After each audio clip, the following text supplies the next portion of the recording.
What's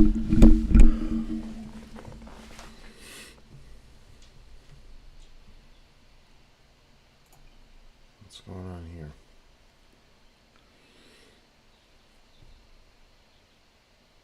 Is X everything working, or is X gonna give me a hard time?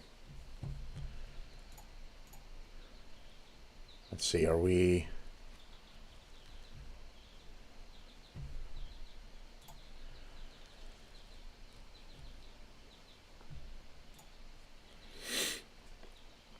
Tel Aviv, I'm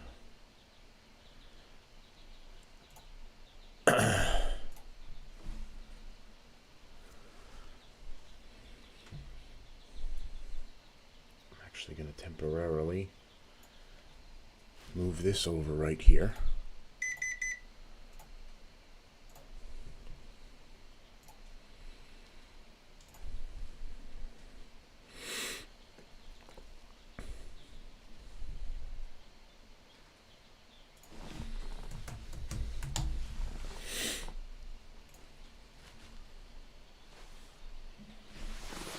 That's distracting. I'm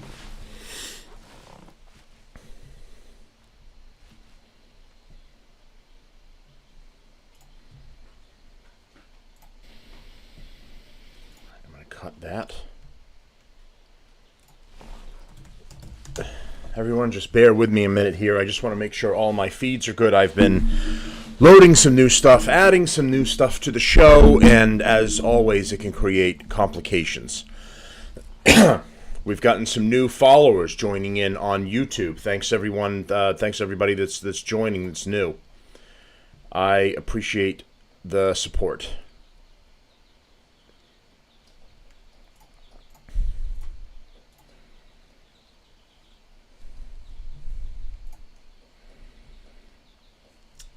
Okay, so hello everyone. Welcome to the Relief Valve Podcast. It looks like we're streaming with everything here. As I put in the breakdown, there have been multiple missile and drone attacks. One thing I'm going to bring up here is very quickly, and we'll make this smaller. Yeah. We make it small, yeah? Okay, it's going to be gay. That's fine. So this is in the last 24 hours, and actually these ones were a short time before I came on the air. So you saw these right here, right on the coast, right here on the border of Haifa. All of these alerts. Some are drone attacks, some are ballistic missile strikes, but it's been popping off. I have it set to give me updates, so as I'm going, this will go off. You'll hear kind of an air raid siren, and then it'll give you the most recent stuff. It's quiet right now, and one of the feeds you were able to actually see interceptor missiles firing off and hitting those either missiles or the drones that were coming in. So we're going to keep an eye on that.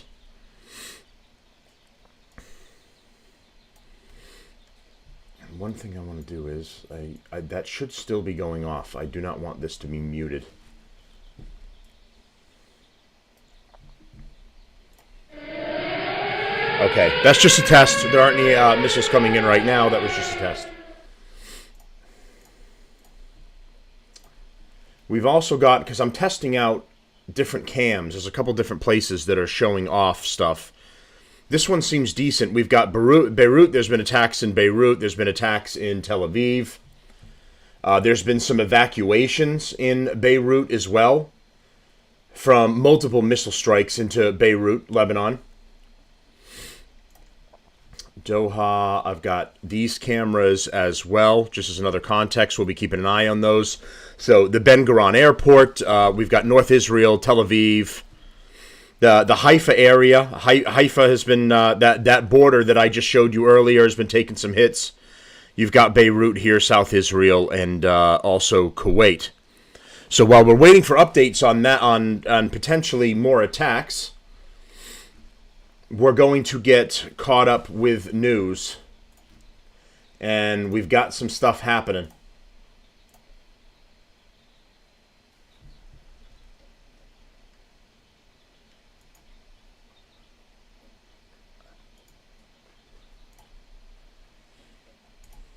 All right, I want you live. I do not want you gone.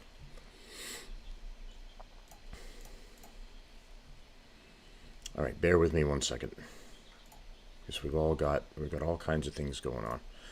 Like this, you're going to minimize you, but I don't want it in the way. It's going to block everything, so I'm going to put it over here and wait for more updates and see if I see anything while we're on the red alert map.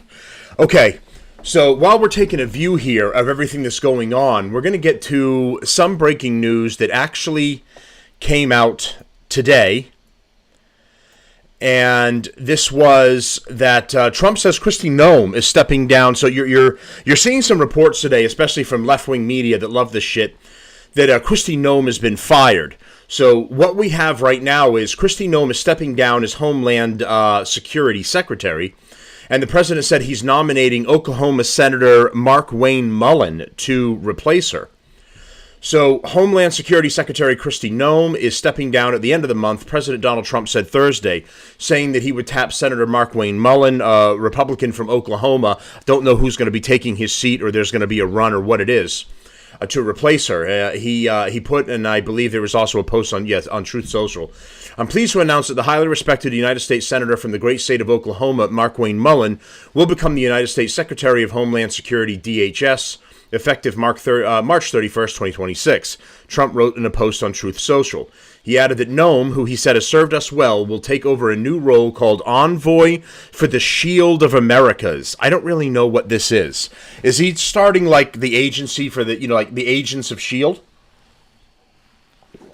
And that's and this is what's going on? I'm not familiar with the... I'm going to have to look that up. The...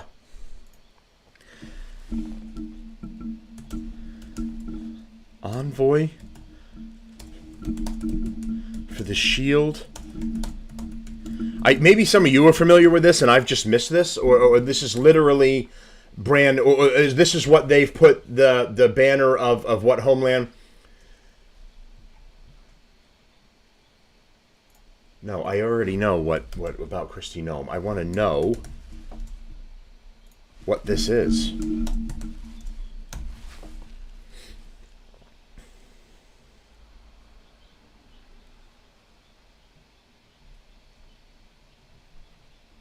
Bear with me a minute here. Okay, so the Shield of the Americas refers to a new security initiative announcement by President Donald Trump, where Kristi Noem has been reassigned to the role of Special Envoy. This initiative aims to enhance security in the Western Hemisphere, and Noem's departure from the Department of Homeland Security is part of this new security strategy.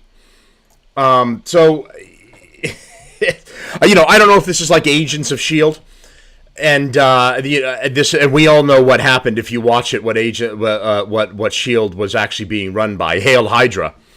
So I don't know if this is what this is. It's something along that line. So stronger internal security. He's always making these. He made the Peace Council or something too, didn't he? And he wanted like the Pope to be a part of it, and the Pope said no. But he's making these new councils. I good for him. Whatever makes him happy. If it helps American people, sure. We'll have Agents of S.H.I.E.L.D. Trump spoke to Noem this afternoon about the job switch. According to two people familiar with the conversation, the secretary is traveling outside of Washington, D.C. Earlier Thursday, Mullen declined to answer questions from NBC News about whether he had spoken to the president about taking over the Homeland Security Secretary role. The senator simply said that he'd spoken to Trump recently and added, "I just don't want to talk about that right now. We'll discuss it." It's pretty much been confirmed at this point. He is taken over that position. Former MMA fighter as well. Mullen, a former mixed martial arts fighter, served for a decade in the House before he won.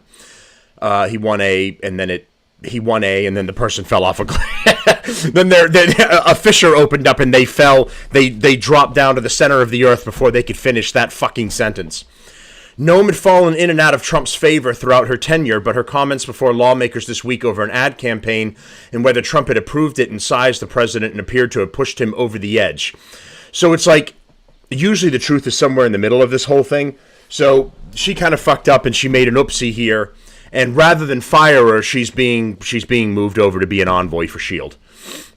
In the congressional hearings on Tuesday and Wednesday, lawmakers questioned Noem on the $200 million ad campaign she oversaw that urged anyone in the U.S. illegally to deport voluntarily. The ad campaign, which is conducted mostly in English, featured Noem. According to Ad Impact, the Department of Homeland Security has spent almost $80 million to air these ads since the start of 2025, not including the cost of production. Noem on Tuesday told the Senate panel that the president approved the multi-million-dollar ad campaign, a claim that the White House denied.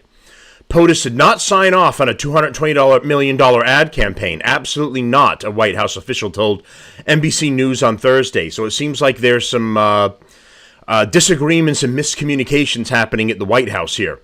As Homeland Security Secretary, Noem is overseeing a nationwide campaign to wrap up deportations of migrants and crack down on other forms of immigration, one of Trump's key campaign promises. But the administration's actions in Minneapolis, including the deployment of thousands of federal troops to conduct immigration enforcement activities using at times brutal tactics, led to intense bipartisan criticism of Noem's leadership of DHS. There were calls for her to step down at the time, and the other, the head of border security, you remember, he stepped down and he went back to a more official role in his area, right? I forget his name, but he was kind of soft removal as well. And this is a little bit, and I'm just wondering if that is part of this particular fallout. At Senate and House hearings this week, Noem faced questions from lawmakers on Capitol Hill over the deaths of 2 Americans who were killed by federal agents in Minneapolis and over the administration's mass arrests of immigrants with no criminal records or convictions.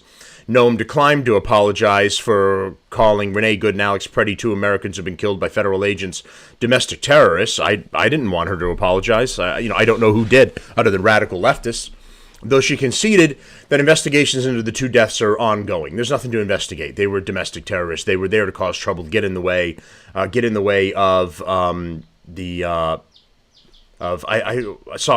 didn't know if there was an interceptor in Tel Aviv Cam 2. I didn't know if I saw a shot go up there. And it threw me off a little bit. And now where the hell was I?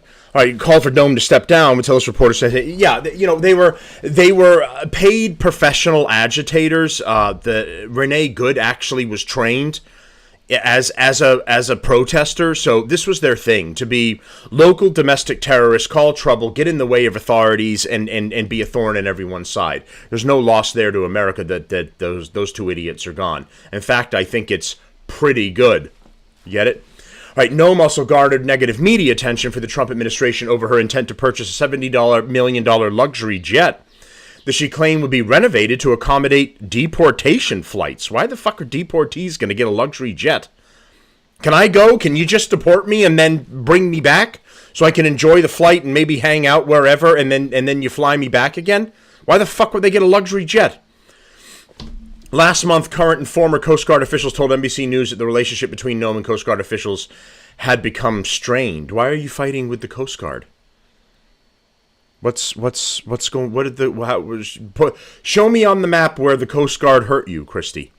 Noem is the first cabinet member of Trump's administration to depart this term. Last year, Mike Waltz left his cabinet-level position as national security advisor after Trump nominated him to become ambassador to the United States. Before serving in the Trump administration, Noem was the governor of South Dakota.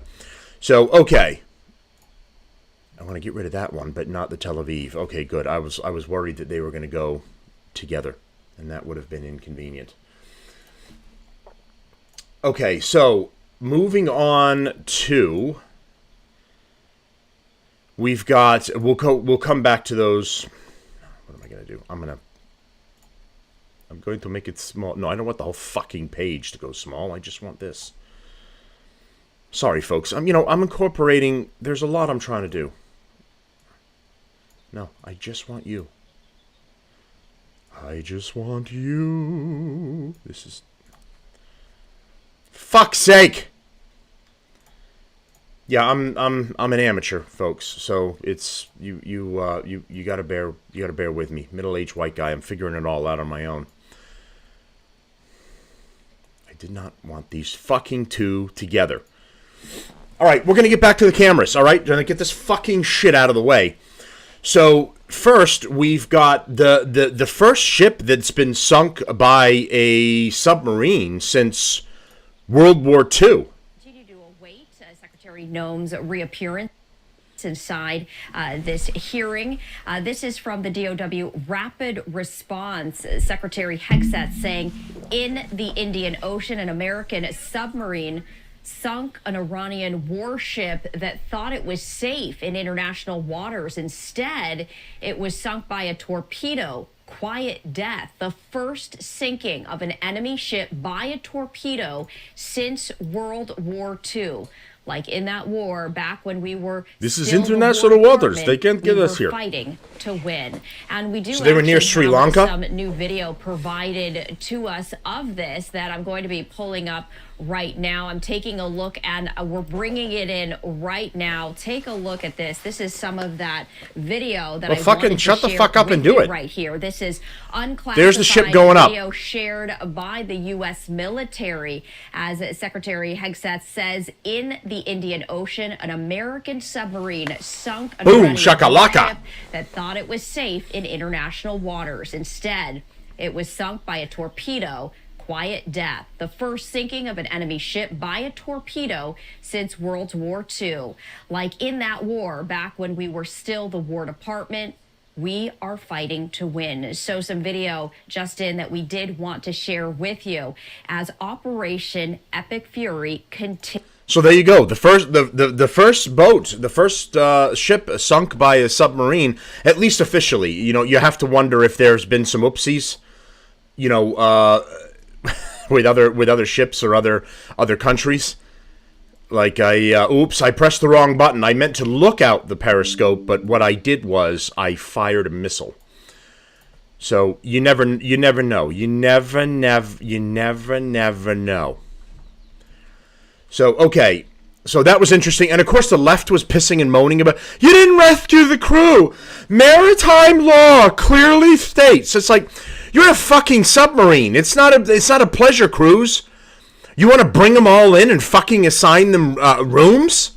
You know, it was off the coast of Sri Lanka, and Sri Lanka sent a boat and let the fucking Indians deal with them. And they ended up picking them up and getting the surviving crew to safety.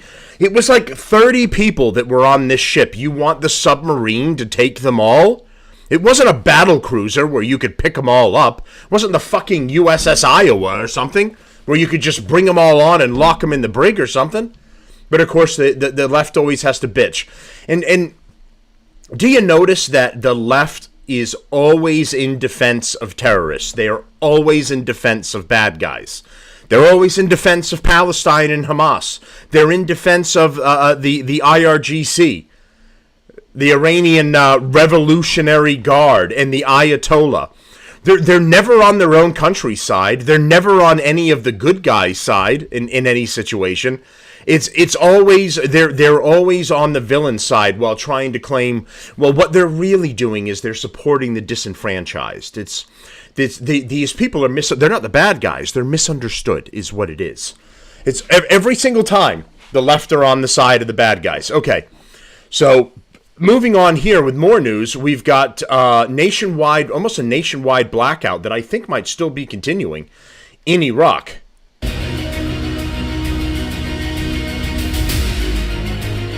Check out some of this video.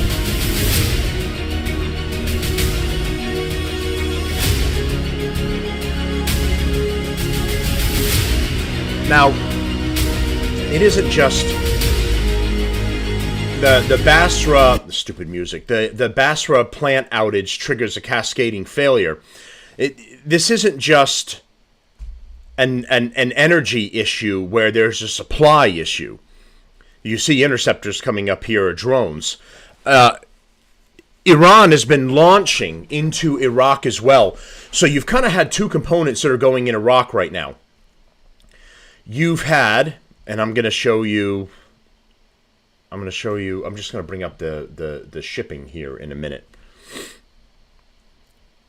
I just wanted to be able to show you got fires in the city, and these are different shots, I'm assuming, of Iraq. They say blackouts, and then they have power.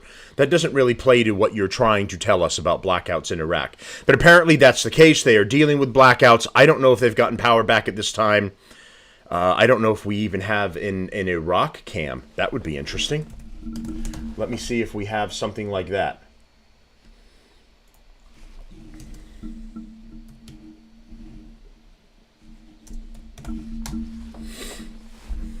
Let's see if we've got cams of Iraq, and this says it's live. This is from OSINT. So this is, I think that's Cam Higby's, isn't it? Cam Higby has been setting up the OSINT on X. He's been doing some cool stuff. I'm getting off topic a little bit here. Cam Higby has been, the guy that's been at the riots and exposing people like Nick Shirley.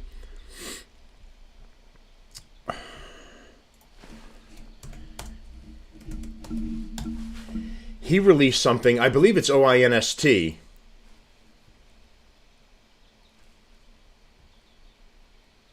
Yeah, OSINT, excuse me, OSINT. So yeah, this one is multiple cams. He's providing that, and he's also building this, which I think is at least operational right now, and they're working out the bugs. So he's created an interactive hub for open source intelligence for the ongoing conflict. It includes a map of strikes, attacks, and events, an option for users to submit events missing from the map, a stats page containing stats related to the conflict, a timeline of events that correlates to events on the map, and an ORG chart of the IRGC. I'm seeing rain. I thought I saw something on one of the North Israel cams. It looks like there's some bugs flying around this cam, but I wasn't sure if there was a shot I had just seen there too. But the alarm would go off and it would let me know. Of the IRGC, including indicators for which members are dead. I've just released a ton of new updates. It's still a work in progress. I've been patching the site all day, so we're a little behind on strikes for the day, but it generally updates in real time as events occur. The goal is to see through the fog of war. I'm currently working on developing a correlating app for the App Store. The tool is not mutually exclusive to the conflict. It can be used for really anything that involves a map, stats, and timelines. Right now, its purpose will be tracking the current conflict throughout. So, yeah, this is Cam Higby doing that, and that's pretty cool. And this is Cam Higby's particular feed right here. So if you go online and you look for it, you're going to see Intel Cam's OSINT. This is Cam Higby's. So on here, he's got North Israel, the Ben Gurion Airport, Haifa, Israel, Haifa area, a more backed off, extended area, Tel Aviv, Israel, Beirut, Lebanon, South Israel, and also Kuwait. And then as these cams are going, you get to see, on occasion, when attacks happen, you see interceptors getting fired off. You see them hitting drones or intercepting missiles, stuff like that, of which a lot was happening earlier today. Now it's the evening or coming on evening in the Middle East right now. But I said Iraqi cam, and this is not. I'm not even sure they have any, honestly. As you're hearing traffic go by the cameras, different things like that.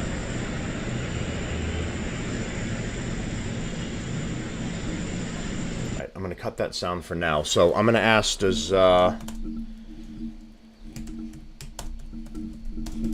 going to ask if Iraq still has power as of right now. No, I don't want to know if they have political power. I don't give a fuck about their political power. You want me to specify and say electricity?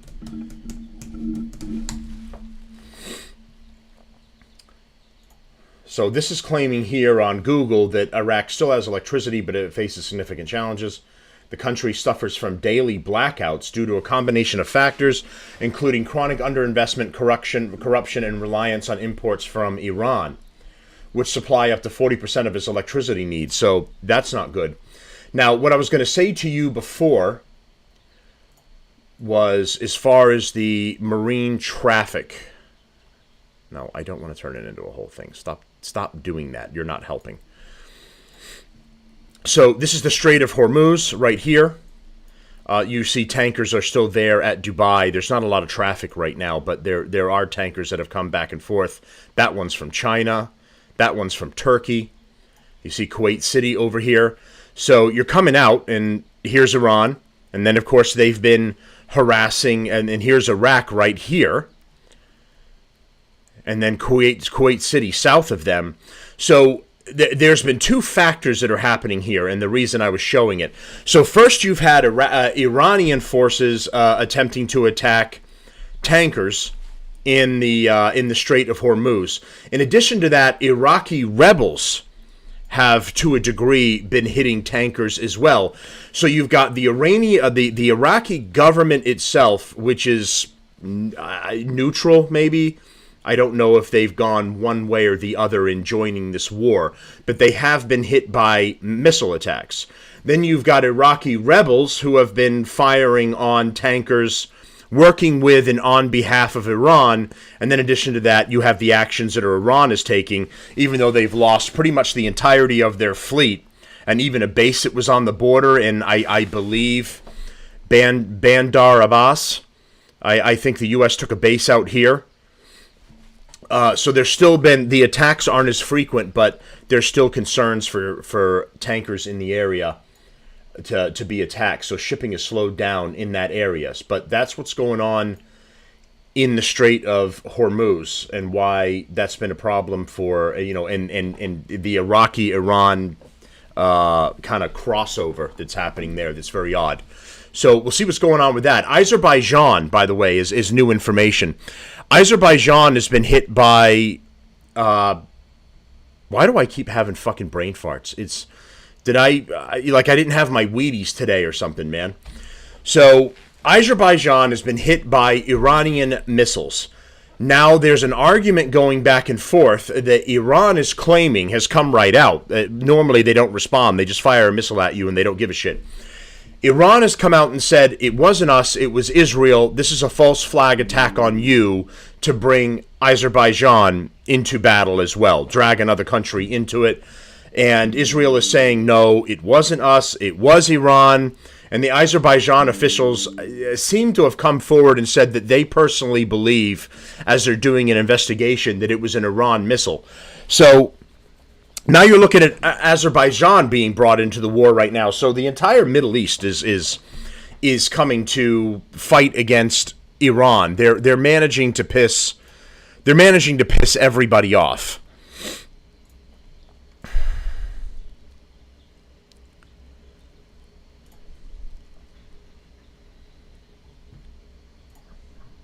So bear with me a second here.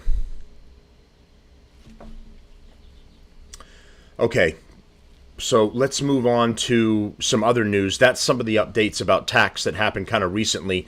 Azerbaijan was one of the most recent attacks where they're having arguments about who really did it, Israeli false flag or an Iranian missile. Chances are, the way that they've just been indiscriminately firing missiles at everybody, I know that you can't always trust everything Israel is saying. But in this particular instance, with the way that Iran has been launching drone attacks and missile attacks, I'm more inclined to believe that it was an errant, either a purposeful or errant Iranian missile, and that that actually happened. In the meantime, there was information coming out that the IRGC, the Iranian Revolutionary Guard, started going around and firing into people's homes.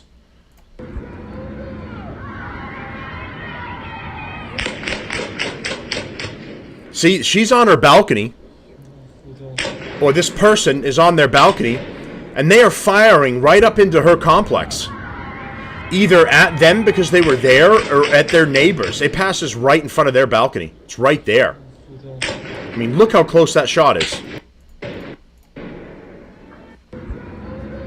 I mean, that's crazy. And here's some more. IRGC forces shooting at innocent civilian. Oh, no, this was last year. Sorry, so disregard that. This is a newer one. This was March 3rd. I wanted to get some more. But there's been allegations that they are shooting at civilians.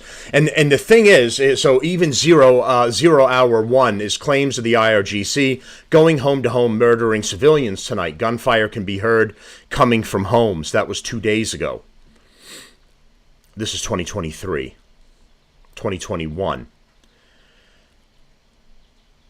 So one of the reasons that this is happening is I was doing updates earlier on before this conflict popped off, and it started with the people taking to the streets and fighting back against the Iranian government and protesting the Ayatollahs because their economy had essentially crashed. So the value of their money essentially went to zero. And then on top of that, they were having concerns over water. Their water supply was becoming an issue. So the people were out in the streets and they were essentially rebelling. And then, of course, the Revolutionary Guard and their police were all out there. And then there was kind of a crossover where some of the police were saying, we're not going to join this. We're actually going to stand with the people. We're not going to go out into the streets and hurt them. And we're actually going to stand with them in some cases here. Not all of the police and stuff, but some did come out and say that. So the people were out protesting, and then they started taking over small towns and even making their way to the capital of Iran. And pushing back like the IRGC and the local police and kind of military or local forces that were there. So a rebellion was already happening. And then the U.S. and Israel launched the attacks, and this kind of put the cap back on the bottle as far as the rebellion that was going. And then the videos I played from a previous update, I had said that somebody hacked the Israeli TV, and then they, not the Israeli TV, the Iranian TV, and they were putting up Bibi Netanyahu and President Trump talking about the operation and what was going on, and then Trump urging people, stay in your homes, we're attacking military targets, we don't want you to be hurt. So the rebellion kind of stopped, and it went to everyone hiding in their homes and generally just staying out of the way and letting these attacks happen. The IRGC's concerns and the remaining government of Iran is the people are waiting to attack again when the time is right. Everybody's still waiting for open rebellion. It's not over yet. It's just been superseded by the American and Israeli attacks. So these attacks at civilians' homes are because they're trying to quell any uprising from the people. As a matter of fact, there was another story where the Iranian government was offering the people free gas money if you wanted to flee the city. Now, the left and others tried to say, look at this, the Iranian government is looking out for the people. They're saying, we'll give you gas money, just get out of the city and get to safety. And what it really is trying to clear out the city so you don't have rioters and a rebellion on your hands while you're getting your ass kicked by two major countries. So it's they're fighting a battle within and a battle without as well. Now, the Kurds, and this is what this is gonna tie in as well. I'm gonna get to China. So the Kurdish forces, Kurdish rebels, are being armed. This is an opposition kind of tribes and party to the Iranian regime. Now we're bringing them in. We're making arrangements with them and agreements with them to bring them in as local ground forces for us to use. So now there's reports that are being confirmed that the CIA is on the ground, and they've been there for a little bit now. And they are arming the Kurdish fighters. And America and Israel are going to work with the Kurdish fighters, and the Kurds are going to invade from, like, the west. So the Kurds are on the border of Iraq, and then also there's additional Kurdish fighters in Iran as well. So they're communicating with the Kurds in Iraq to this is a telephone game to get messages and communicate with the Kurds in Iran, and then they're setting up a ground force to go in and attack at the same time we're running our operation. Here's some of that. Details. Multiple people familiar with the plan are telling CNN that the Trump administration is working to arm Kurdish forces. who they then expect to take part in a ground operation in Iran in the coming days. Let's get to this crucial reporting. The CIA working to arm Kurdish forces to stage some sort of a major ground operation going inside Iran. They want to spark an uprising. The details are incredible. What are you learning? That's right, Erin. It's a lot to unpack. Honestly, this story continues to develop at a breakneck speed and often in mind-bending ways. We spent some time this evening with a senior Iranian Kurdish politician here in Iraqi Kurdistan who basically told us that the expectation among Kurdish Iranian opposition forces is that they will be going into Western Iran as part of some kind of a ground operation over the course or at some point during the next few days, that they will have support from the U.S. and from Israel, though he would not be drawn as to what exactly that support will look like.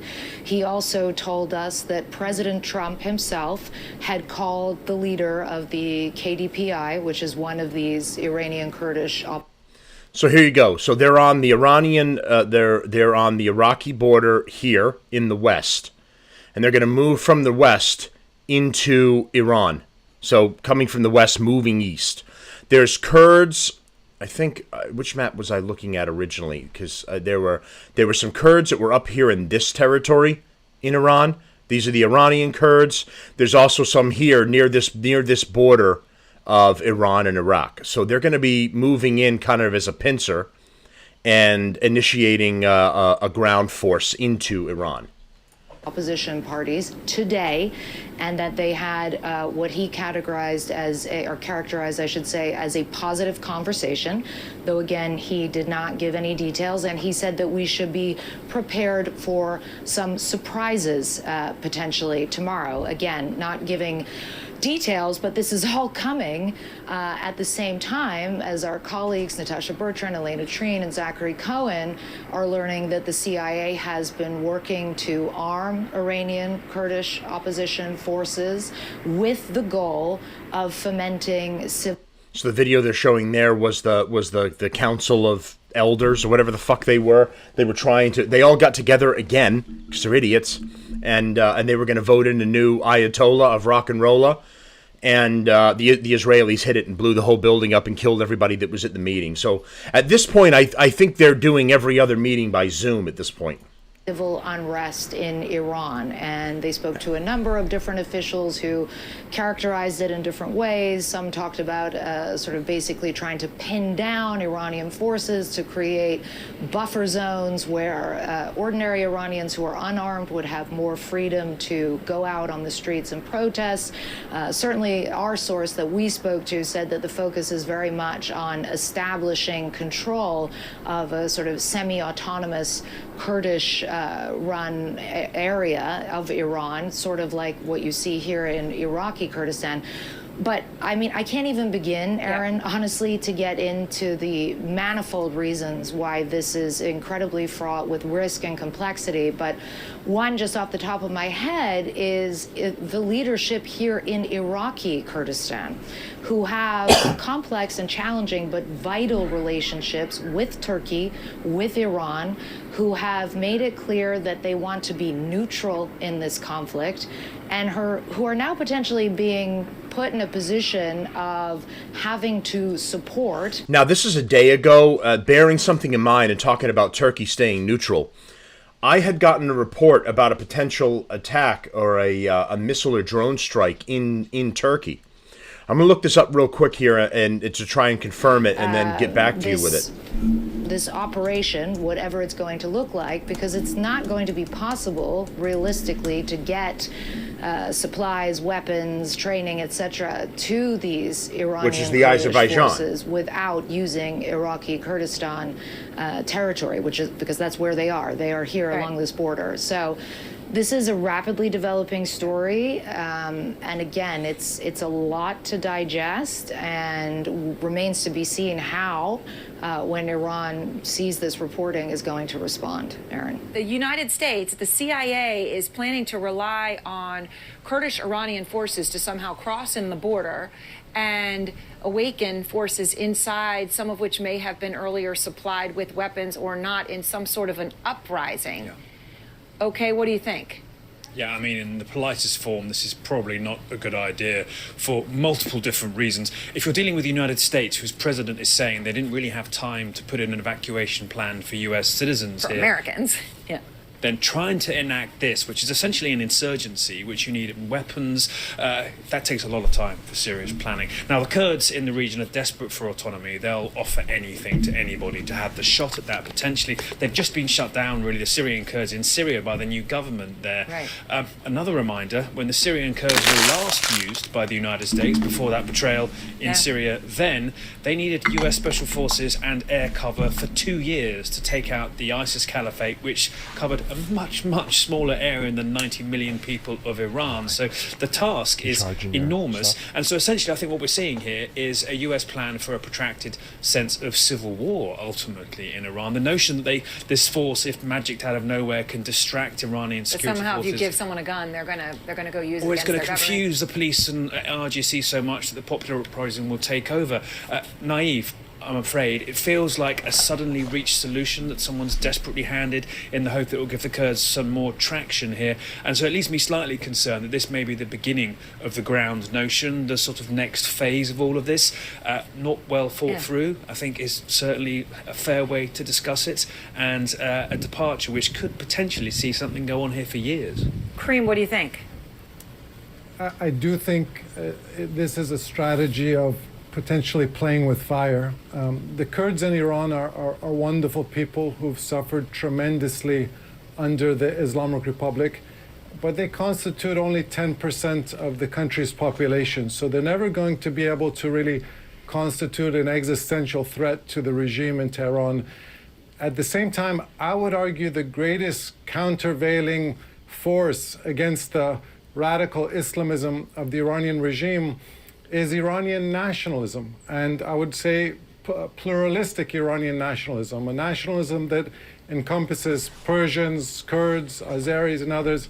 And there's a real danger here, Aaron, that if Iranians feel that it's a US strategy to essentially try to factionalize and splinter the country, that's something that they're very sensitive about. And I think that the vast majority of Iranians will be opposed to any outside attempts to try to threaten the territorial integrity of the country. It's fascinating. I'm thinking of what President Pezeshkian said to me and other reporters in the fall when he talked about how what happened last summer. He said strengthened national belief in the system. Now, obviously, they were mass demonstrations, so that was their spin. But I think it goes to the point that you're making, Kareem, in some adjacent way. General Marks, we're just getting something in that I want to share with you here as Kareem was speaking, and that is some new information from the commander of U.S. Central Command, Admiral Cooper. He just said that the United States is, quote, I'm going to give you the exact quote here, sinking the Iranian Navy, the entire Navy. Now, he just said they've destroyed 17 Iranian ships. I don't know whether this is apples to apples, but President Trump said the other night that they had destroyed 9 ships. I believe that was 2 nights ago. So, you know, if that number was accurate and this is accurate, it's now double in the past 48 hours. Can you put that in context of how meaningful that is? Sure, it's very meaningful. What Admiral Cooper is indicating, along with what the president said, is that the Iranian Navy is ineffective. It has no ability to affect. Okay, so that's the dumb cunts on CNN. You know, they've got some points there about the Kurds aren't going to be enough. This is something else I'll try to get to if I can. This is, at the same time this conflict is going on, Pakistan and Afghanistan are also fighting on the border against each other. So there's conflicts popping up all over the world at this point. You've already got Ukraine and Russia, which is ongoing. So this was the Azerbaijan one. This was the strike in Turkey where they're now arguing over, and the reason that Iran is coming out and speaking directly to Turkey is because They don't want this smoke because Turkey is part of NATO. Now, the Turkey leadership are all a bunch of shitbags. They're almost basically a dictatorship. But the problem is they've been so valuable because of the bases that we have there, their locations and access to the Middle East. So Turkey is like that hoe you shouldn't fuck with, but you just can't get rid of her because she's just so good. So they've gotten themselves into NATO. They're an ally, and we've got major bases there. So Azerbaijan shuts parts of its airspace down. Yeah, they want me to sign up for this. I don't want to. I fuck the Wall Street Journal. Fucking losers. Give me a second. I'm going to find another source. Some of them won't share information unless you sign up for their bullshit fucking... Why? I don't want anything to do with you. Other than this information, of course. So, NATO air defenses shut down. No, I want... Heading towards Turkey's airspace. But there was a strike as well. So the Iranian ballistic missile heading towards Turkey's airspace, launched from Iran. The missile passed through the airspace of Iraq in Syria before it was hit by NATO air defense systems. And a fragment fell into the Dotyol district of Hatay. According to Turkish spokesperson Burhanettin Duran, no casualties or injuries have been reported. All institutions have monitored the process in real time and in full coordination, Duran said in a statement posted to X. All necessary steps to defend Turkish territory and airspace will be taken without hesitation. During this process, consultations and cooperation with NATO and other allies will continue. It was unknown whether the missile was specifically aimed at Turkey, a NATO member state bordering Iran. Should Turkey have been targeted, however, that would signal a significant escalation in the U.S.-Israeli war against Iran that has triggered attacks on other Gulf nations by Tehran. Now, that can also, trigger an Article 5 where all the other NATO members will be obligated to come in for the defense of Turkey, and that'll mean everybody that is joining the war. Could trigger the collective defense clause of the... any attack on a NATO state, including Turkey, could trigger the collective defense clause of the alliance known as Article 5, which stipulates that an armed attack against one member is considered an attack against all. Asked about the incident and whether it would trigger Article 5, Defense Secretary Pete Hegseth declined to offer any details, but said that there's no sense it would call up the Defense Pact. I'll have to get back to you exactly what the intercept looked like, he told reporters at the Pentagon. We're aware of the particular engagement, although there's no sense that it would trigger an Article 5. The U.S.-Israeli war with Iran, which began early on Saturday, has set off a ripple effect of attacks across the Middle East and as far as the Indian Ocean, where a U.S. submarine sank an Iranian warship. We talked about that earlier, Hegseth said on Wednesday. So you don't have it escalating to that point, but the question is, was it an accident? Was the missile supposed to be going somewhere else? Did they deliberately fire on Turkey and it was a mistake? Or sending that drone, was it a mistake? Was it an errant drone and it was going somewhere else? That's the question. And it's just going to draw more people into the war. So Iran's not making any friends. The Iranian regime is just firing on everybody that surrounds them. They're not making any friends at all. Now, going back to the Strait of Hormuz, their allies are not coming to their aid, China and Russia. They haven't sent any backup supplies. The air is cut off. The first set of attacks when Trump sent those the B-52 bombers, and they were taking out the Iranian nuclear sites. On the plane tracker, you were able to see large Chinese transport planes flying directly into Iranian airspace. So Iranian airspace was closed, and then you would see this one Chinese plane flying in. They were bringing them fresh supplies and parts for their anti-air launchers. So they were bringing them extra equipment. Now with the U.S. and Israel there covering the skies, Russia and China can't get any aerial forces in there at all, and they're certainly not trying to. So Iran is just losing all of its allies. In addition to that, China is coming out and is calling for vessels in the Strait of Hormuz to be protected amid soaring shipping costs. This is one of those things where, and I put this up on my X, where Trump is kind of playing 4D chess, because by hitting Venezuela, by hitting Iran, you are cutting off fuel, money, and other supplies that would have been sent to places like China and Russia. They're now starting to dry up because they can't get from their allies and their other transport options. It's become a roadblock. So Beijing's foreign ministry urges all parties to avoid escalation as a number of crossings drops 60% in one day. The Chinese government has called for vessels passing through the Strait of Hormuz to be protected by all sides in the escalating Iran conflict as shipping freight rates soared. Maritime traffic through the strait, a narrow channel on Iran's southern border that connects the Persian Gulf with the Gulf of Oman, has effectively been closed since the U.S. and Israel launched missile attacks on Iran at the weekend, prompting a retaliation from Tehran. And it's not necessarily closed. It's missile alert.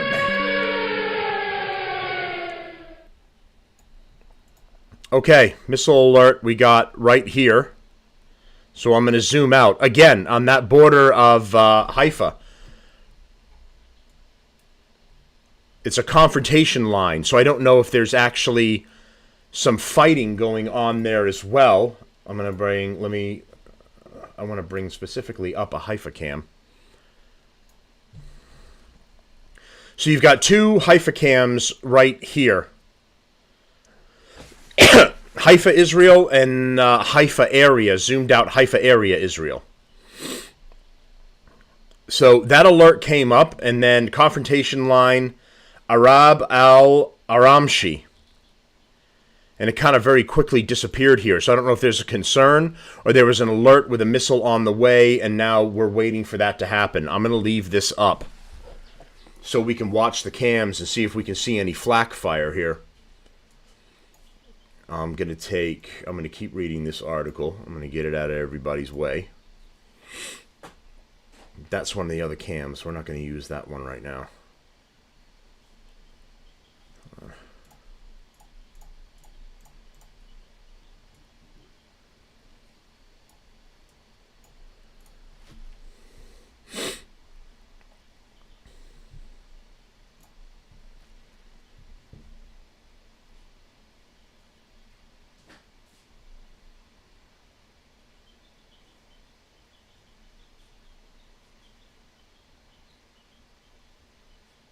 So you're going to be looking at Cam 7 or Cam 11 if we're going to see either a drone attack, some flak fire taking out a drone, or a missile, something like that.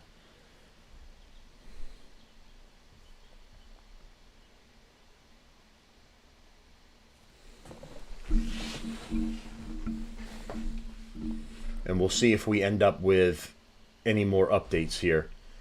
That was the most recent one. We're going to see if it was just an alert, but they were able to take it out.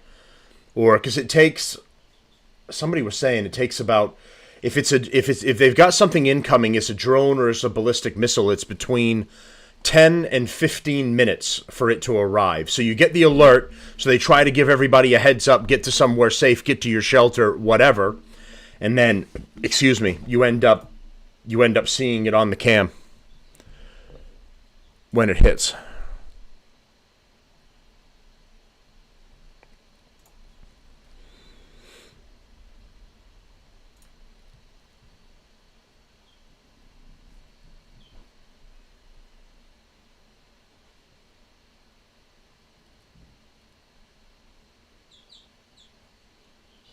So there's been flashing over here, but I believe it's traffic and maybe some flare coming on over here. It isn't actually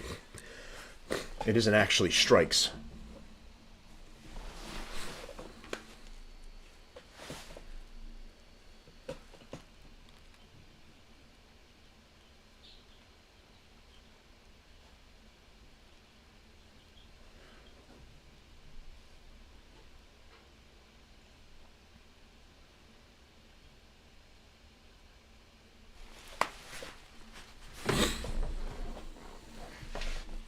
All right, I'm going to keep going on with this, and then we'll see if anything's going to show up there, if they took it out or it ended up being just kind of a false alarm. They were worried about something, but it didn't actually manifest.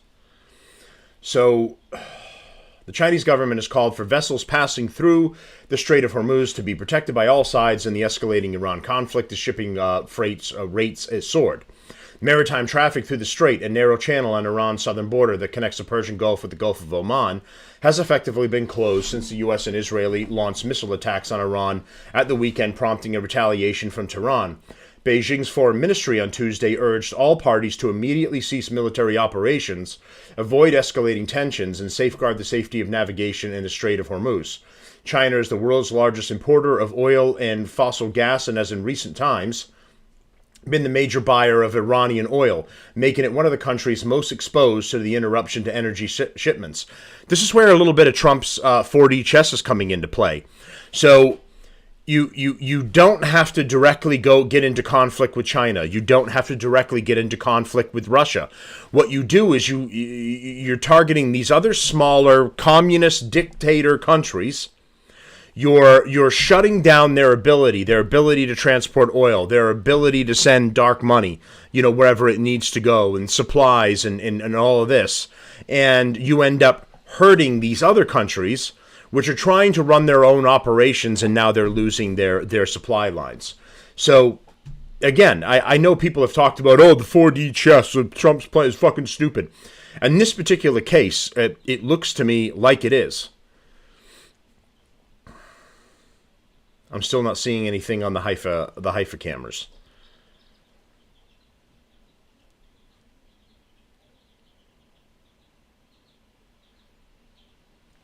All right, China. So the Strait of Hormuz, located on Iran's southern border, is one of the most important global trade arteries and remained devoid of ships for a fourth day on Tuesday. It carries around 20% of global seaborne crude oil, while around 20% of seaborne gas tankers and one-third of the most widely used fertilizer pass through it. Only 7 vessels crossed the strait on March 2nd, according to figures from marine intelligence firm Windward, a 60% drop from the previous day and representing a fraction of the daily average of 79 ships. So, not only is Iran losing allies, but on top of that, the allies are going, hey, we don't want any smoke over here. We're just wondering if, maybe you could stop attacking ships, because we'd love to get, we feel super bad about what's going on, but we'd love it if we could get some oil. If oil could keep coming, that would be super duper. We don't want to lose it.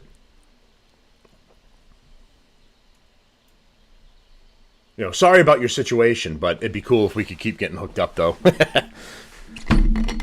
So much for allies, huh? If you can't trust a communist country and dictators, who can you trust? Am I right? I mean, talk about friends in low places. Okay. So we're going to move on to, I wanted to name, there were attacks coming in Iran, so I changed the name. But I wanted to name this feed, The Ghost of Kuwait. Because the story about the three American fighters that got shot down it's crazy.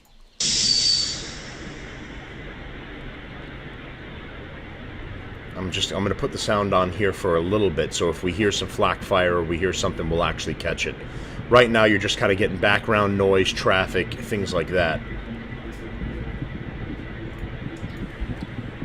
Bear with me 1 second here.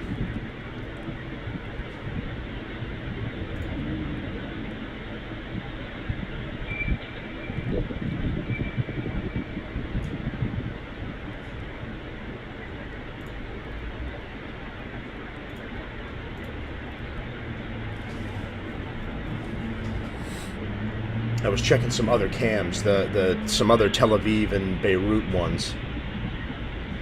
On this particular one, they've also got the missile tracker on this one as well. That's pretty handy. Like I said, this is Cam Higby's one. And then this one here, I'm going to cut the sound on that. This one here has got the missile tracker, which I have going live right now, so you hear the air raid siren when something's going down. I'm assuming these guys will do the same thing. And then you've got Tel Aviv and you've got Beirut. I just want a little more coverage, which you're getting more on cams than this one. But it's cool to be able to kind of jump back and forth, and you can monitor several at a time. Okay.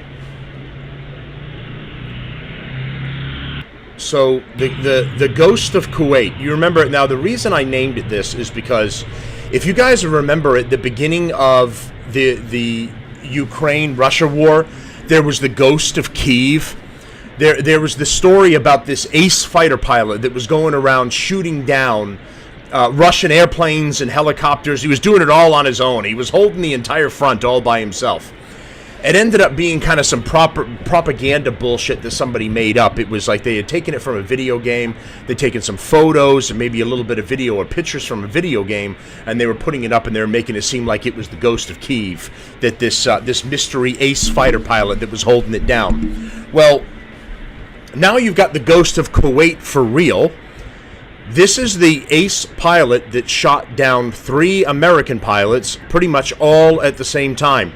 Now, all 3 American pilots survived. They landed on the ground in Kuwait. I did a show about it about 2 days ago where I talked about it. And the female pilot was approached by Kuwaiti guys, and they offered to help.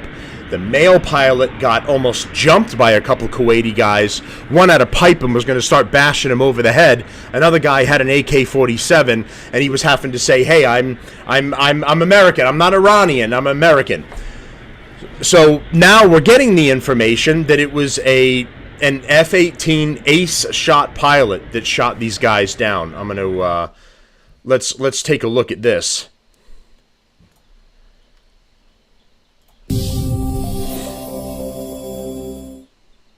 The Wall Street Journal reports that That's one of them going American down. F-15s shot down during the operation against Iran were destroyed by the pilot of the same Kuwaiti Air Force FA-18. During the attack So on the American local planes were port, F-15s, he this was panicked and began F-18, a little destroying more advanced. all incoming targets. All 3 American F-15 fighter jets over Kuwait were mistakenly shot down by a local pilot. According to the Wall Street Journal, the Amiri military was on edge after several Iranian drones penetrated their air defense system. The boiling point was the Iranian drone strike on a tactical center in a Kuwaiti port on March 2, killing 6 American service members. Amid alarm, the Kuwaiti Air Force opened fire on all incoming targets. But while the other Arabs routinely missed their targets, one ace pilot in an FA-18 shot down 3 incoming F-15s with a sniper-like sniper attack. So there's some of that video from what I showed the other day. This. Remember the Ghost of Kyiv? An ace pilot, an urban legend. The Arabs have their own, but a real one, the Ghost of Kuwait. The American pilots survived, although, judging by local videos, the Arabs on the ground weren't particularly welcoming. Another question is whether the Kuwaiti ace was simply panicking. He could have shot down 1, understandably, but 3 F-15s at once? Logically, after the first mistake, the ground should have informed him that his aim wasn't quite right, and either the military dispatchers and air traffic control were in the same chaos as the pilot's mind, or he really was a sniper pilot and deliberately shot down the Americans. Incidentally, American losses from the operation against Iran are mounting rapidly, and it's not just the 3 planes expertly shot down by friendly fire. There's also the $1 billion long-range surveillance radar and soaring oil prices. The U.S. and Israel kept their actual losses strictly classified. All right, so there you go, the Ghost of Kuwait. Now, what they were saying in the earlier part of that was the Kuwaitis were already on kind of a razor's edge.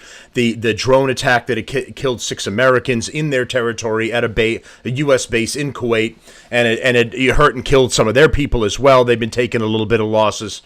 So they had launched all of their defensive measures that they had. Now, the American planes were flying through Kuwaiti territory, and there was another guy who I believe was a former pilot and was talking about when you're going through friendly airspace, you will turn off your targeting systems and some of your just things specific to radar, so they don't automatically set things off and automatically. So if your targeting is on and then you find something, you are also setting them off too, almost like you're hitting a hard target lock and you're going to fire.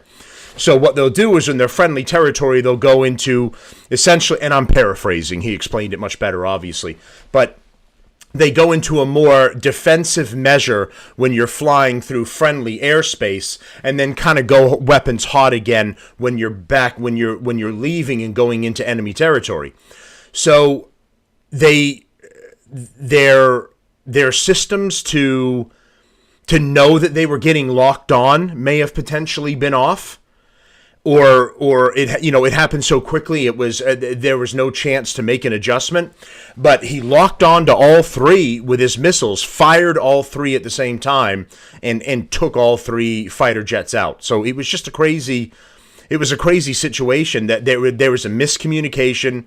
They were worried about Iranian drones. There had been attacks throughout the day, and then warnings like what I'm getting here, and I'm showing you that warning of incoming or potential incoming.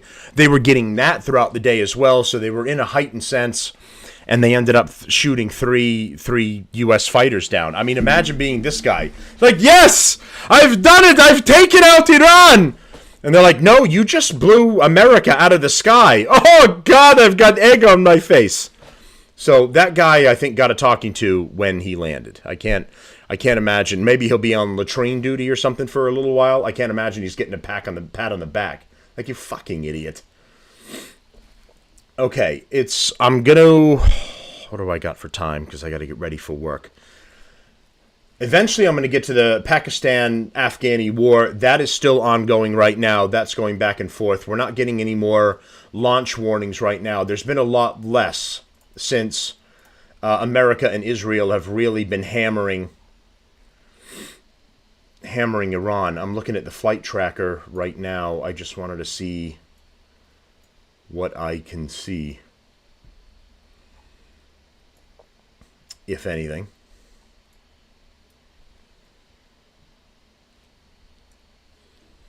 So we've got some here. I don't want that. Stop doing that. I'm going to zoom out a little bit more. So this is the Strait of Hormuz right here. You're not seeing anything official over Iran really. You've got a Yerbal Yespol passenger plane. It's going registration Turkey. The Kazakhstan Sporting Club. Okay, I got to keep you know. Don't let war get in the way of your hobbies. I'm gonna have to change this because why is it? Yeah, I want some in English, right? What do we got here? We got a UAE Delta Oscar Lima, United Arab Emirates flight. These are going back and forth from Dubai to other parts of the Middle East. We're looking at Iran here, and that's like the airspace is clear, or American and Israeli fighters aren't going to have their transponders on. That's an Airbus. That's an Airbus, United Arab Emirates.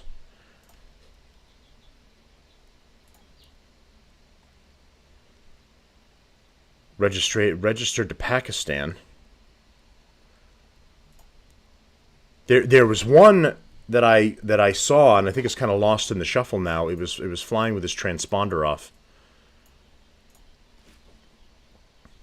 Yeah, these are kind of all cargo and regular. You're not seeing, unless I have to make adjustments. This is my first time using it, so it's possible that I might have to make adjustments to it so you can see other planes other than commercial.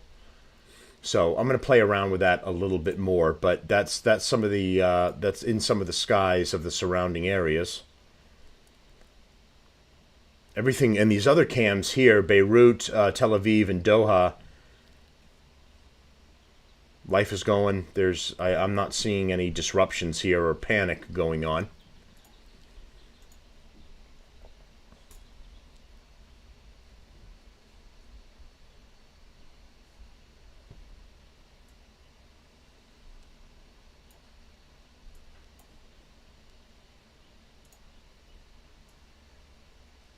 Got this cam going already, so that's fine. We can remove that. I got the second cam.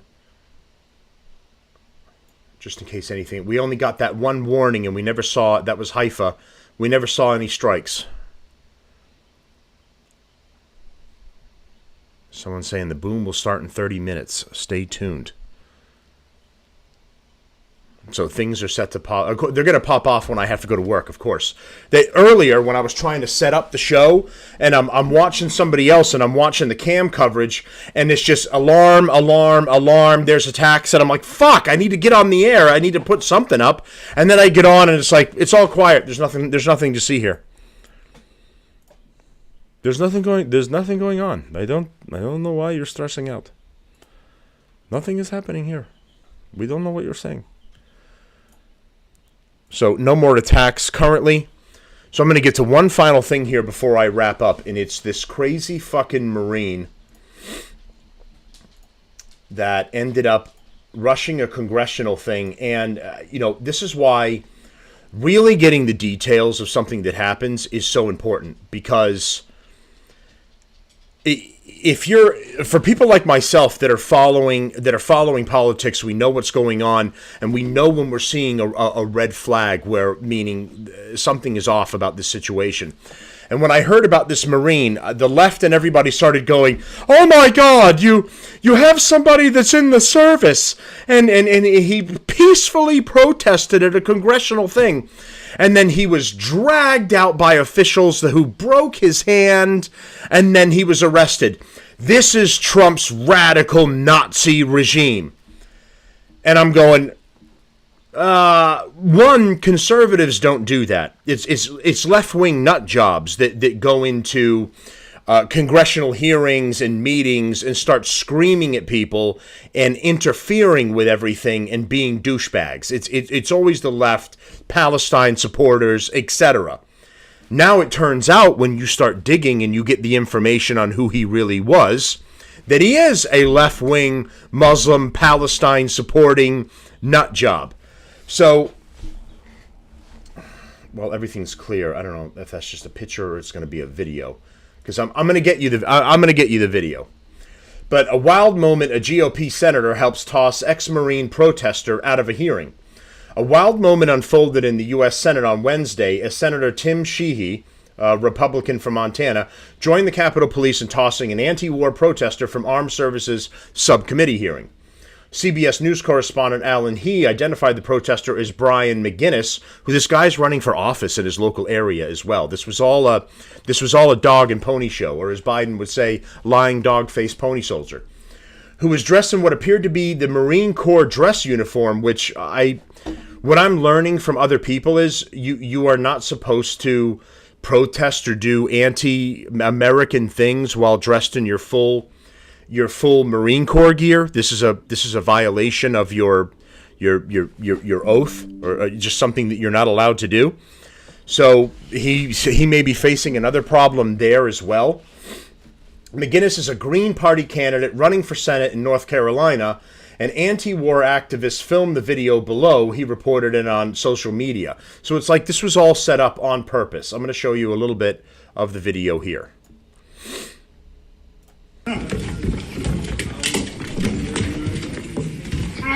No one wants to fight for Israel! His hand! Oh! His hand! So he jams his hand in the door so that they can't pull him away. This is when his hand becomes broken. He essentially breaks his own fucking hand. They're trying to get rid of this asshole. He takes it around, tucks it in like basically the opening of the door between the hinges. He wraps around and grabs it there. They're pulling. He won't let go. He breaks his own fucking hand as a result.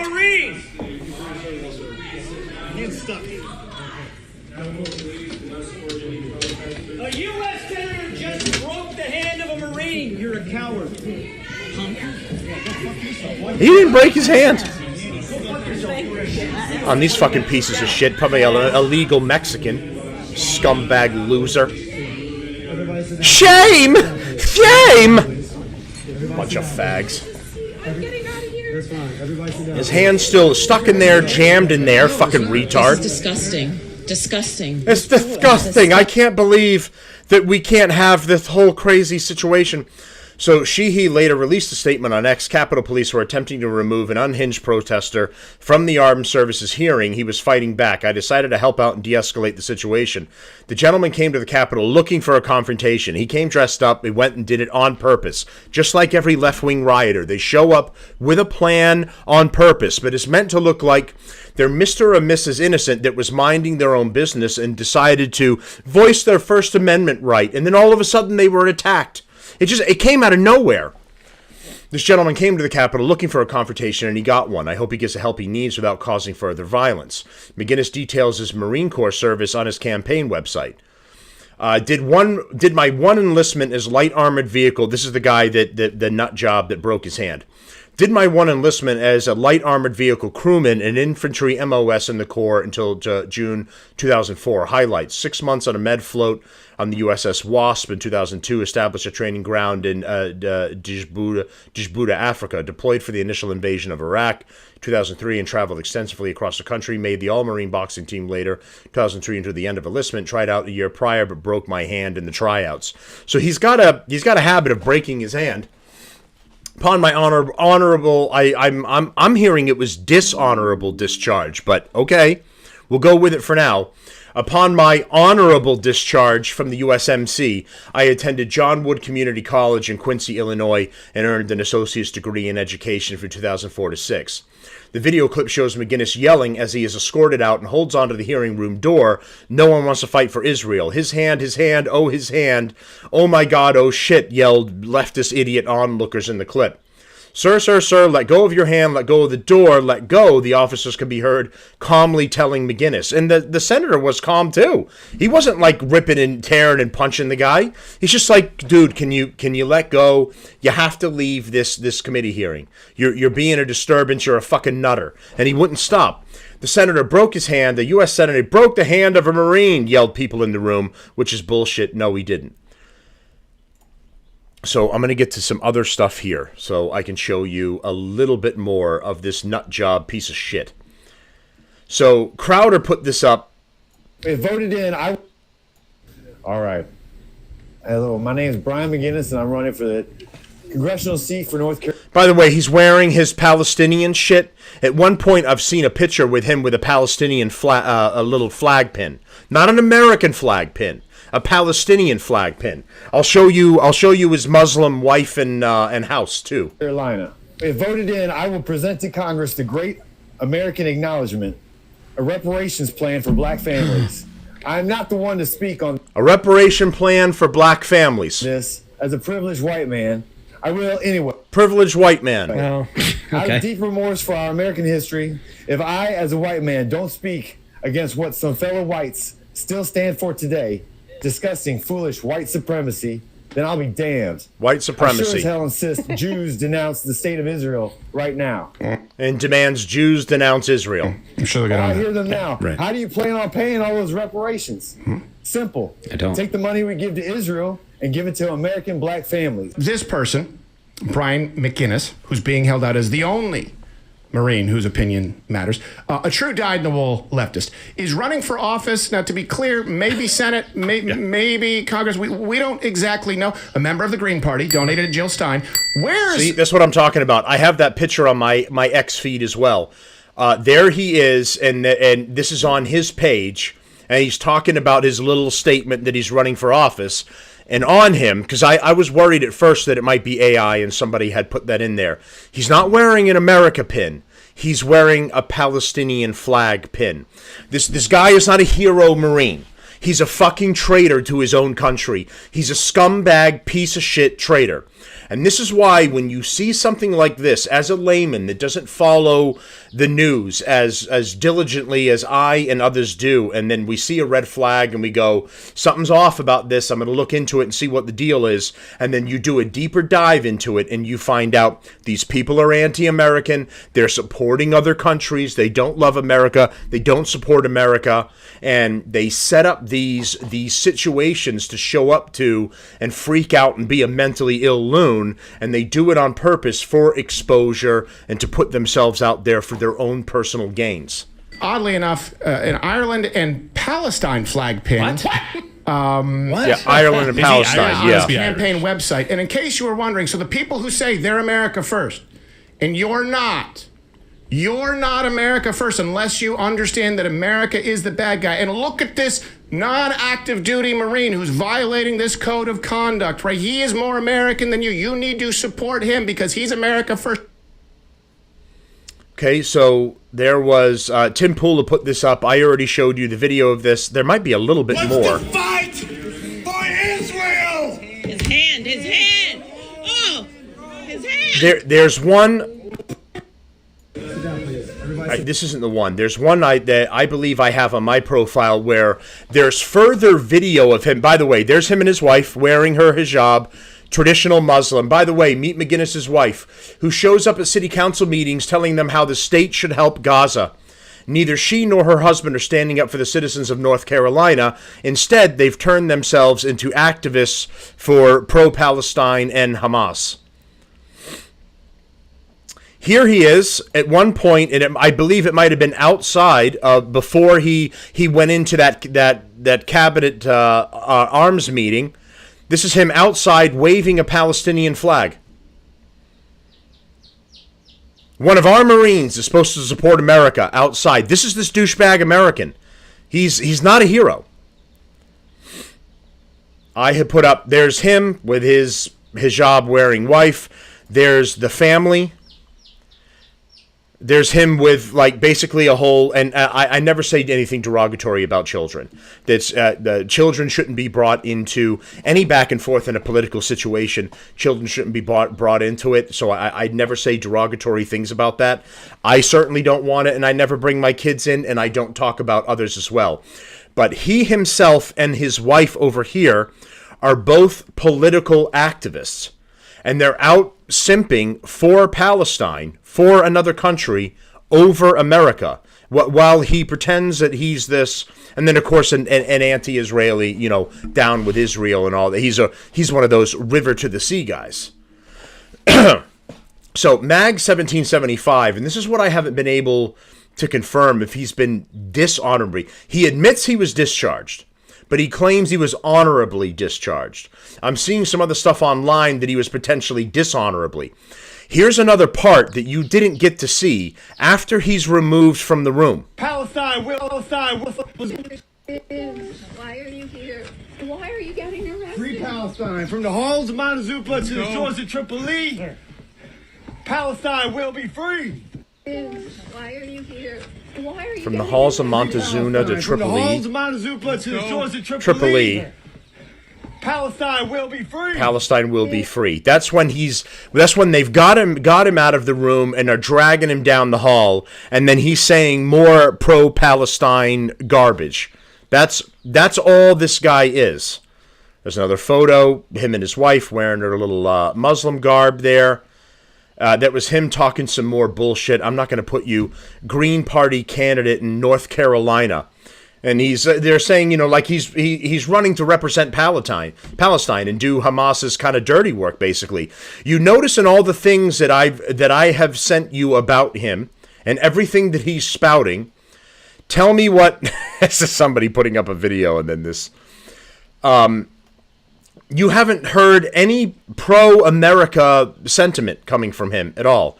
So here's his page. I had put this tag up, and me and this guy were talking and coming up with information for him. So I don't want to dive too deep into this, but just for clarification, Brian McGinnis, the Marine, taken out of the hearing, is an anti-capitalist. What's the alternative? Likely socialism and communism. He is quite clear about it in his bio, and that is why he's running under the Green Party. So he's a socialist, communist, essentially kind of turned anti-American, pro-Palestine leftist who's married, it appears to be, into something of a radical Islam, basically. I don't know if I had anything else about this guy. I had been looking up more stuff on him. But I had gone to his page. I checked it out. His whole thing is all about this shit on his page.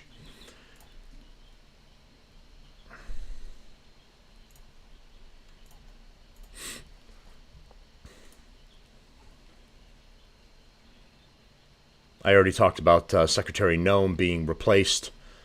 She's out as Homeland Security, and then they've got Mark Wayne Mullen coming in.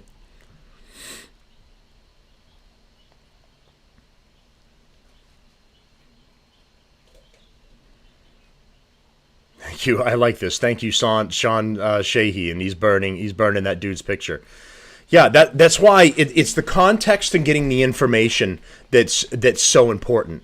Because if the left had their way, and they could have just released the information like as it was, with no additional context whatsoever, you all would have thought a depot blast. Iran blitzes Bahrain's biggest petrol refinery as missiles blast sparks huge inferno, spiking prices worldwide. Okay, so Bahrain's taking another hit. Cam Higbee is saying the Sun and Times now report that the Bahrain Petroleum Company was struck by an Iranian ballistic missile about 40 minutes ago. That was 2 hours ago when he put it up. So look for gas prices to go up at the pump. If you invest and you do stocks, start getting like crude oil and other companies that operate in that area. It's like BP, ExxonMobil, and some others. Start investing in some of their stock because it's all going to jump up for this. Because they're still not fully using the Strait of Hormuz yet. They're still concerned about putting tankers through there.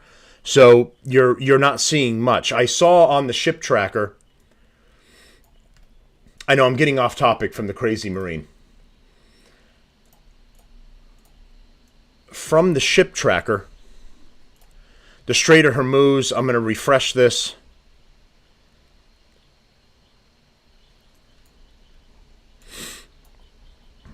Dubai has traffic. There's no fresh shipments coming in here. So it's possible they're docked and they're afraid to move, but from the last time I checked it, there's new ships here.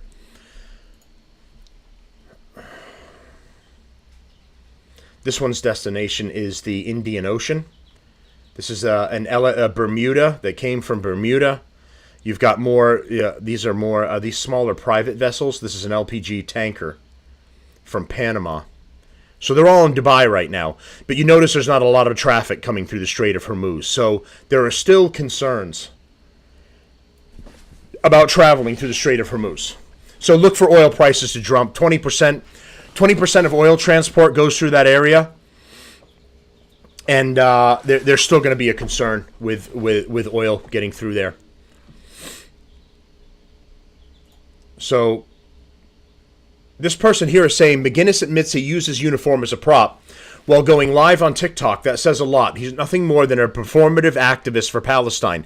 I said this. He went in his uniform on purpose to go to that committee meeting in order to put on a show and put on a fuss. That was the point. And to get him eyeballs on him because he's running for office in his local area.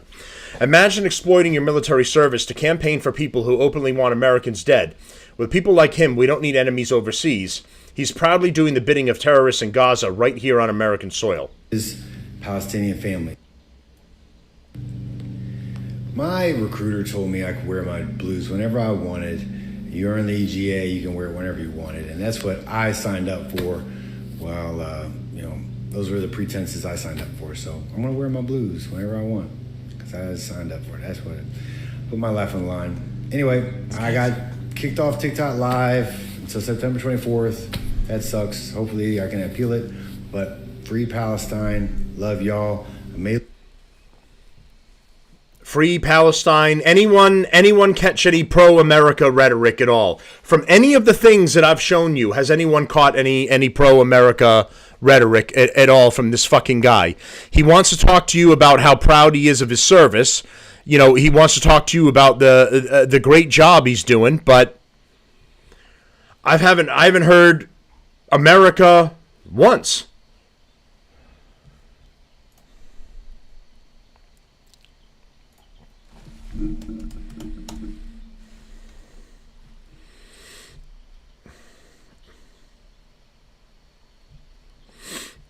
I want her to see something here. Give me 1 second.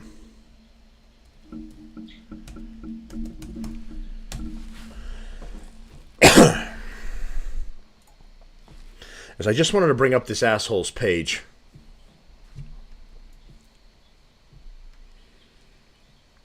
Here you go. Here's his page. He's got this as it seems almost like it's on the wall in his house somewhere. He's got Palestinian flag. I am here to genuinely, from the heart, speak truth to power in order to free Palestine. No anti-Semitism here. Even though he yells, we're not going to die for Israel, and basically from the river to the sea, Palestine will be free, essentially is what he says. I'm anti-war and anti-genocide. And then he's got all of his garbage on his all kinds of... And in between this, he's posting random shit. Like Buick Enclave, 8 to 17, brake light turn signal and assembly change. I will no longer be complicit in genocide. Free Palestine and loving memory of Anna. So he's got politics. He's got something on how to work on your car. And the fucking guy is all over the place. It's ridiculous. And you saw from some of him speaking, he's a fucking nutter. So when you see stuff like this, there's always a little bit more to the story. It is never precisely as it seems. And that's one of the things I wanted to finish up with here today.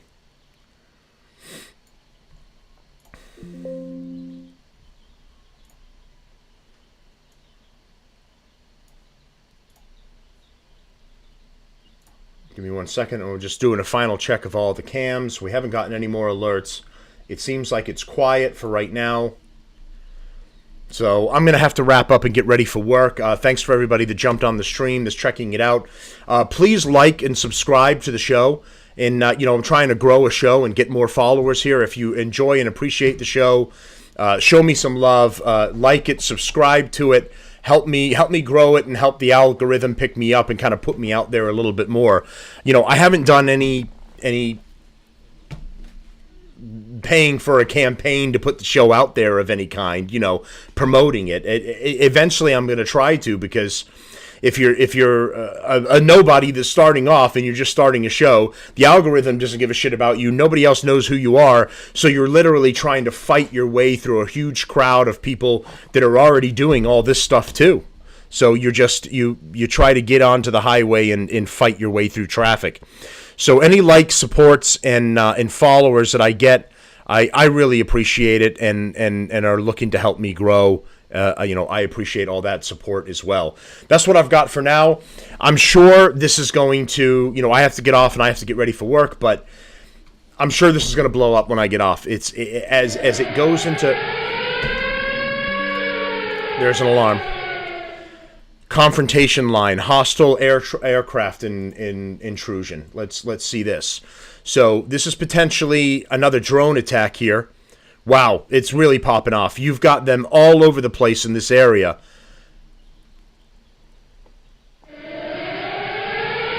Another one. Hostile aircraft. So it looks like they've launched a whole bunch of drones here.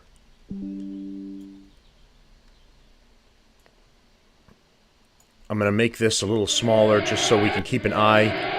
All right, now, just as I say it, right? They're blowing up. There you go. More. Confrontation line to Israel Herfish. Wow, hostile aircraft. So this is drones, or my guess is going to be drones coming in. Wow. Absolutely blowing up. Now it's warning after warning after warning after warning. Let me check some of these other cams here. Another one. And another one. And another one.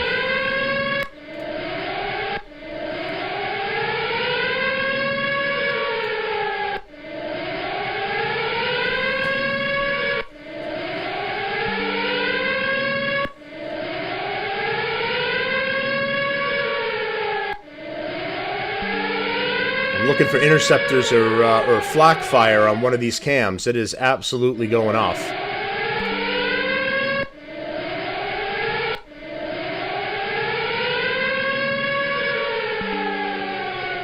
I'm going to turn this cam on. I'm going to turn the sound on, excuse me. Upper Galilee is on.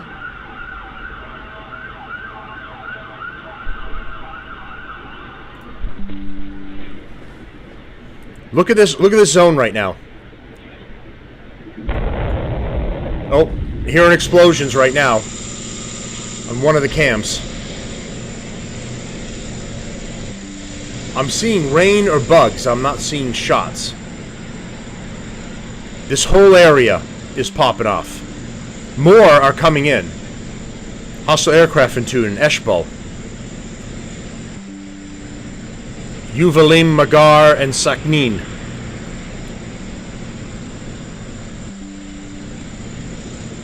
I'm going to turn this one on as well. This is also showing the warnings. We've got Beirut, we've got Tel Aviv. Two cams for Tel Aviv.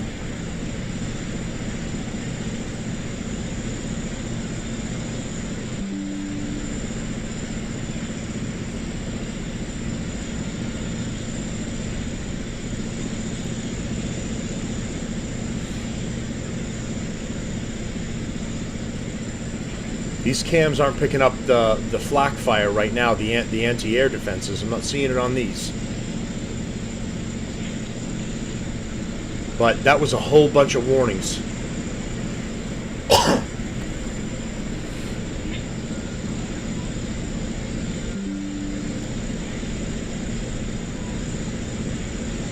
Now they've gone off. That's his tracker. I also have mine, which is the same. The warnings have gone out, so it's possible, because the U.S. is also helping with drone strikes and shooting them down in addition to assisting Israel's forces. So you can see here, the map is cleared now after just a ton. Well, there we go, explosions right there. One, that's a hit in Beirut. Hit right there, lower left in Beirut. They just took a hit, and I just read to you in an earlier thing. Beirut and their fuel supply is getting hammered by Iran right now. Now you got black smoke billowing up from where that missile strike was.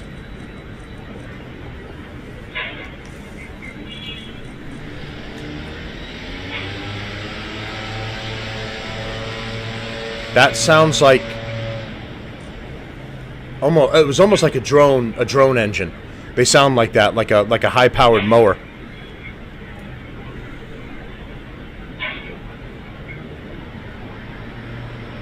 Let's check the other cams.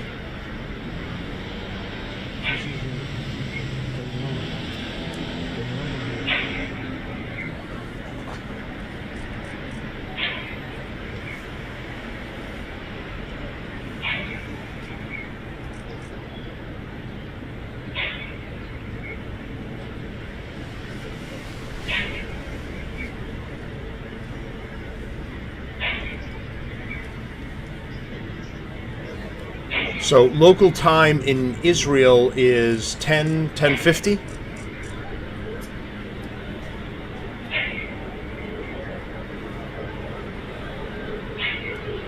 Yeah, it's roughly 10:50 in the evening. So they're 5 hours ahead of us. That in Iran, roughly 5 to 6 hours ahead of us. Now you got huge black smoke billowing up from Beirut here, lower left-hand side from that missile strike that we saw live.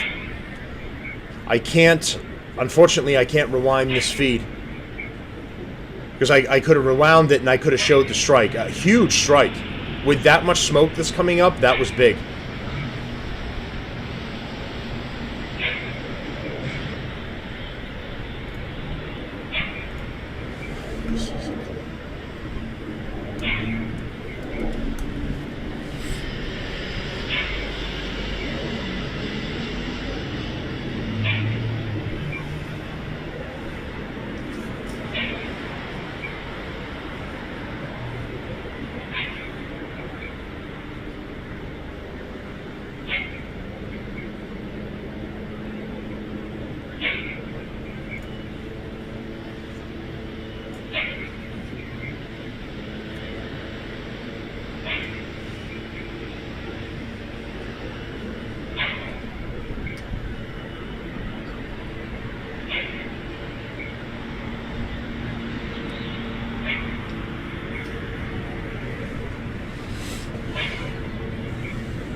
some other stuff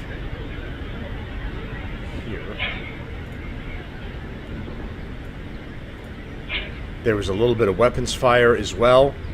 So I'm wondering with Beirut, with Lebanon getting hit, if this was an attack by the Allies, because Hezbollah is in Lebanon. So was this an Israeli strike against a Hezbollah location? Also, Hezbollah has been launching against that British base in Cyprus. Was this a British attack in response to Hezbollah?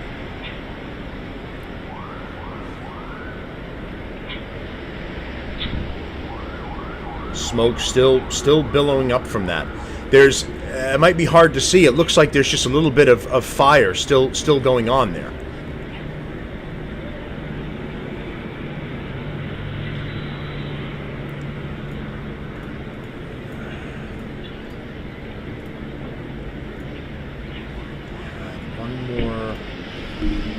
I don't know if I've got one more multi-cam location that I can take a look at.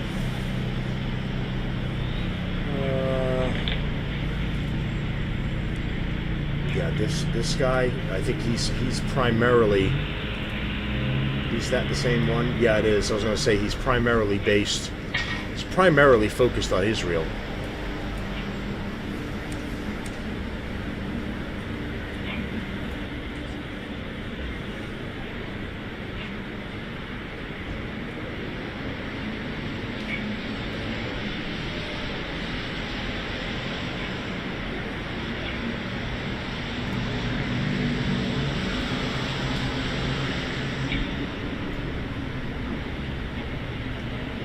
Okay, so that seems like what we've got for now. And thanks everyone again. I'm going to sign off for now. Please like and subscribe to the show. Show me some support. And I appreciate all the new members and all the support I get from everyone.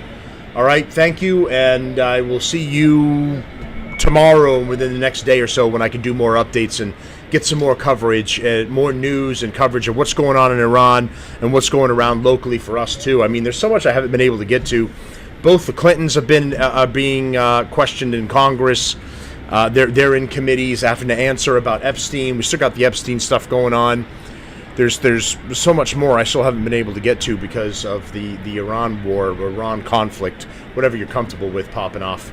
All right, thanks everyone. Like and subscribe, and I'll talk to you all again soon.